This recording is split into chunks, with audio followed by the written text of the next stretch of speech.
Common sector के लिए 37,884 करोड़ रुपए, 36 लाख रुपए।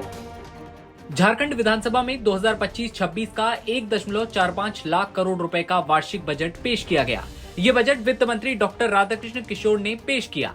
वित्त मंत्री की माने तो 2025-26 के लिए 1,45,400 करोड़ रुपए का सकल बजट, जो गत वर्ष से करीब 13% अधिक है। झारखंड सरकार के इस बजट में सामाजिक विकास और आधारभूत संरचना पर विशेष जोर दिया गया है।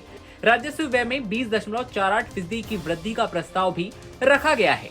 बजट में सरकार का फोकस कल्याणकारी योजनाओं और ग्रामीण क्षेत्रों पर है। राधाकृष्ण किशोर ने हेमंत सोरेन 2.0 सरकार का पहला बजट पेश किया। बालिकाओं की उच्च शिक्षा पर सरकार का जोर, क्लास 8 से 12वीं तक की छात्राओं को आर्थिक मदद भी अब दी जा रही है। इसके लिए 310 करोड़ रुपए अलग से प्रावधान किया गया है। प्राथमिक स्कूलों के विकास पर विशेष जोर दिया गया है। राज्य के 34,847 प्राइमरी स्कूलों पर फोकस के साथ साथ पर्यटन के क्षेत्र में मौजूदा सरकार काफी अब काम भी कर रही है। इसी के साथ हेमंत सोरेन की सरकार राजकोषीय घाटा कम करने में जुटी हुई है। हेमंत सोरेन सरकार ने 61,000 करोड़ रुपए राजस्व प्राप्ति का लक्ष्य भी रखा है। इस बार के बजट में 16,500 करोड़ रुपए की ज्यादा राशि दी गई है। 2024-25 में झारखंड का बजट 1,28,900 करोड़ रुपए का था। कोरोना काल के बाद भी विकास दर सुधरकर 7.8% हुई।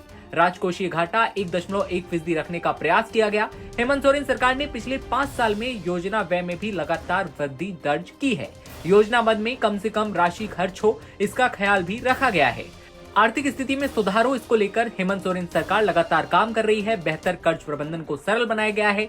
इसके तहत 2,282 करोड़ रुपए का कर्ज भुगतान के लिए आवंटित किया गया। वित्तीय प्रबंधन 10 लाख करोड़ रुपए करने की कोशिश। झारखंड सरकार कमजोर मानसून आर्थिक मंदी से भी निपटने में अब सक्षम रहने की पूरी कोशिश कर रही है। राज्य में ज्यादा से ज्यादा रोजगार देने के लिए राज्य के संसाधनों का उपयोग कर इसे हासिल करने पर जोर है। राज्य के तमाम किसानों को कर्ज मुक्त करने का लक्ष्य है। बता दें कि अब तक 2 लाख करोड़ रुपए का कर्ज माफ किया गया है। बजट पेश करते हुए वित्त मंत्री राधाकृष्ण किशोर ने कौन कौन सी बड़ी बातें बताई, वीडियो में सुनिए। 20 लाख रुपए का प्रस्ताव। बजट में प्रावधानित सकल राशि को यदि प्रक्षेत्र के दृष्टिकोण से देखा जाए तो सामान्य प्रक्षेत्र के लिए, कॉमन सेक्टर के लिए 37,884 करोड़ रुपए, 36 लाख रुपए। सामाजिक प्रक्षेत्र के लिए, सोशल सेक्टर के लिए महोदय 62,840 करोड़ 45 लाख रुपए तथा इकोनॉमिकल सेक्टर के लिए महोदय 44,675 करोड़ 19 लाख रुपए का उपबंध किया गया है महोदय। अध्यक्ष महोदय, बजट में प्रावधानित राशि के लिए निधि की व्यवस्था पर मैं सदन का ध्यान आकृष्ट कराना चाहूंगा। राज्य को अपने कर, स्टेट ओन टैक्स के माध्यम से 35,002।